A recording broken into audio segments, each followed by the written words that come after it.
Hello, I'm Jeff Cross. I'm the media director with ISSA, and I'm here with Michael Freshour with the American Museum of Natural History in New York.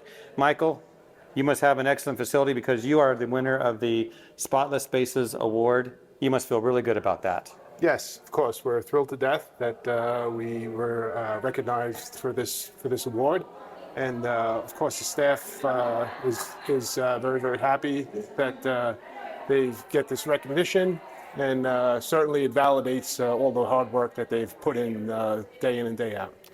So when you heard about this honor, you must have felt really good about it. How about your team? How did you tell them? Talk about that. Well, I was notified via email, so then we went down and told the team, and of course they were thrilled to hear about it.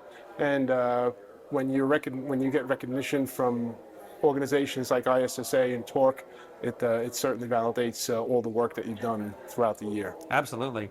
I have to think like busy airports, busy restaurants, busy museums, a lot of foot traffic, a lot of people coming through.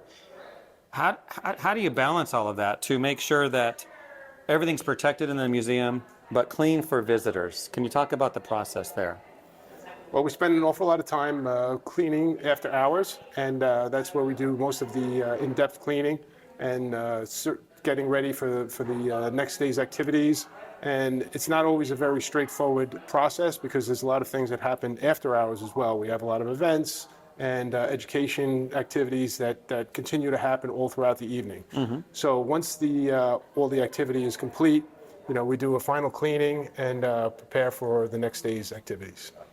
So thinking about, there are a lot of museums out there, a lot of wonderful buildings.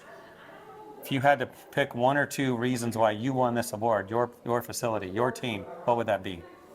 Well, we think that the training that we do for the staff, continuous ongoing training, never really ends.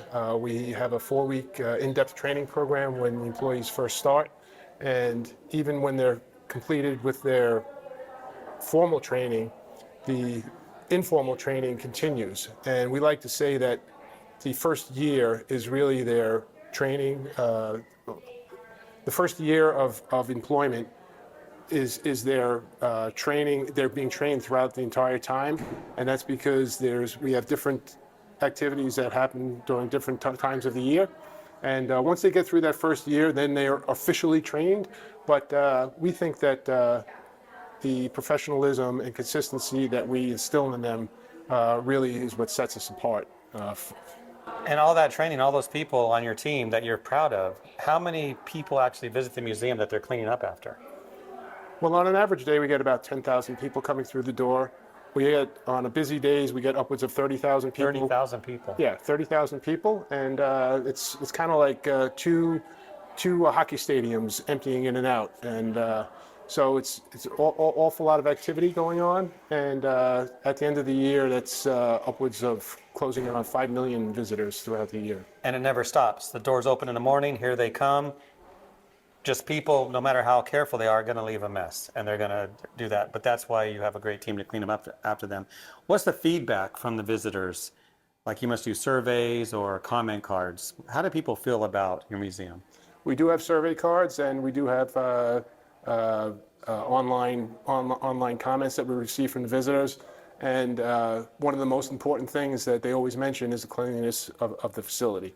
And so it's extremely important for all the staff, not just the custodial staff, but the staff throughout in all areas of the museum, that we maintain a clean environment so that when the visitors come, they can have a seamless experience with no distractions. Last point I want to talk about is those watching this program, they might manage large facilities, maybe even museums, and they might be thinking, I want mine to be like yours. What would you tell them they need to do?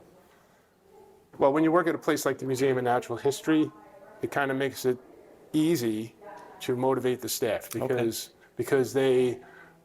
it's an iconic facility. It's one of the... There's some pride there. Yeah, there's a lot of pride in the facility. It's been there for 150 years, and it's going to be there for when we're all gone. The museum's still going to be around. We just went morbid. And so we think that the employees take pride in representing the museum in the best they can. And what we like to say we like to remind the employees that every person who comes there could be their one and only visit at the museum. And so just think about that as you're going through your day, even though you may be doing that procedure over and over and over again, and you may have been there for a very long time. It's that person's first experience, and we want that to be their best experience.